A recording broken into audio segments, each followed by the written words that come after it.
Like many Berlin students drawn towards radical ideas at the time, Marx joined a group called the Young Hegelians, dedicated to the ideas of the philosopher Hegel. And Hegel was not an easy philosopher to follow. Hegel wanted to understand how changes came about.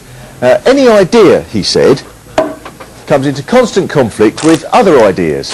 And the result of this conflict is new ideas and new conflicts and so on. And Hegel called this process dialectics. Now that might not seem controversial, but if every idea is constantly changing, then no idea in human society is natural. Take the idea of patriotism. And many people would argue that the most important thing about us is our country, as if our nation has existed forever. Which shouldn't be surprising when almost everything leads us to think like that, like the commentary you get at the Olympics. And Davidson looking very strong indeed for Great Britain, and he's coming up the straight and he's looking extremely comfortable, Davidson, and he's picking up the pace as they come to the finishing line. It's Davidson in 7th place. The winner's an American and a Swede, a Frog and a couple of Krauts. But what a run from Davidson! But looked at dialectically, the idea of England or Britain is a very recent concept. I'll take another example, language. You get people who write letters into papers like the Daily Telegraph that go, "Dear Sir, I was recently travelling on a bus, whereupon I had the misfortune to hear some teenagers using the word in it. My father was one of the many who rode to Dunkirk. If he'd known it would end up like this, he wouldn't have bothered."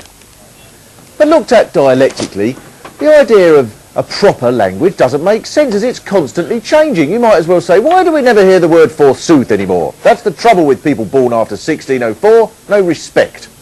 So Hegel was saying that everything, nations, language, family units, take place as a result of constant change, and there's nothing natural about any of them.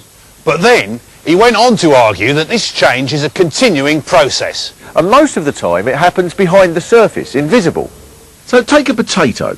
You can look at a potato all day and it won't appear to change. But beneath the surface it's gradually rotting. It doesn't rot for a day and then have a rest from rotting. It rots continuously until one day it falls apart in an apparently sudden change. Some shops should have a sign over the vegetable counter.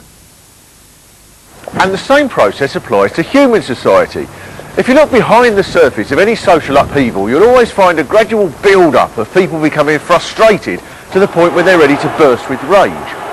But if you look at the same event undialectically, you only see the sudden outburst, which is why politicians and the press usually blame any disturbance on outside agitators. It's a good job scientists don't take this attitude. See, just a moment ago, the water was quite contented, but molecules from outside the area must have spread propaganda, urging the water to turn into steam.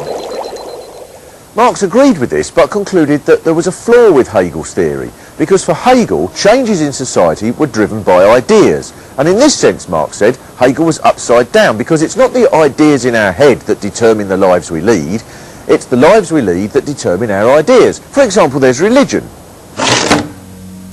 It's often assumed that Marx hated religion, as illustrated by his line about the opium of the people, but his starting point was that religion, like other ideas, is a product of the environment. So, for example, Christianity and Islam grew because they opposed the religions of the ruling empires. So Marx was sympathetic to religion. The whole quote was, "Religion is the sigh of the oppressed creatures, the heart of a heartless world, the soul of soulless conditions. It is the opium of the people."